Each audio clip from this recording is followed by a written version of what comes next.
The Cahokian civilization rises from the lush banks of the Mississippi and wends its way from Lake Itasca all the way down into and through the Bayou of New Orleans.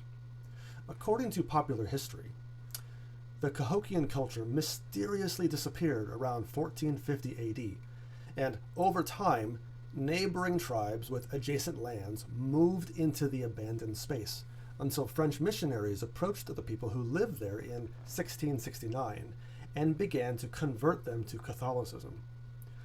144 years later, Trappist monks built a place of refuge on the upper platform of the 100-foot-tall pyramid, and for more than 200 years, even after the monks disappeared back to France after the French and Indian War, that location became known as Monk's Mound, a popular title still in use today.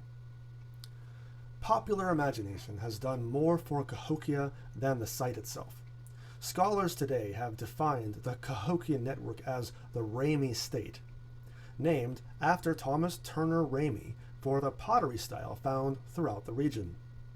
Ramey was a collector of historical artifacts. His dream was to pass the ancient site to the United States government for excavation and research purposes, although his family wouldn't see the sale until 36 years later, when the state of Illinois finally purchased the land in 1926 and designated Monk's Mound as a state park. Although this sadly did little to deter would-be entrepreneurs from setting up gambling and prostitution dens in the 30s and 40s to take advantage of the exotic curiosity. Over the years, archaeologists have discovered more and more traces of what they termed the mound builders. From mound cities in Ohio, with graves of kings bedecked in pearls and copper ornaments, to jeweled clothing found in excavations near Monk's Mound, with tens of thousands of iridescent mollusk shells strung together as an elaborate cloak worn by ancient kings and queens.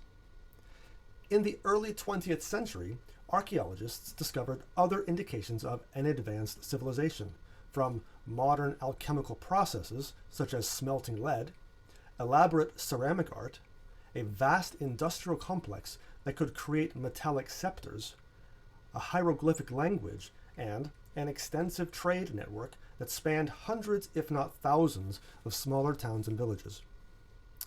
It wasn't until 1965, after the appropriation of $1.5 million, or more than $13 million today, that the state of Illinois took back the mounds and transformed them into a serious archaeological venture, directly linking the site to research being done at local universities, such as Washington University in St. Louis, the University of Illinois, Southern Illinois University, and drawing the eyes of the National Science Foundation.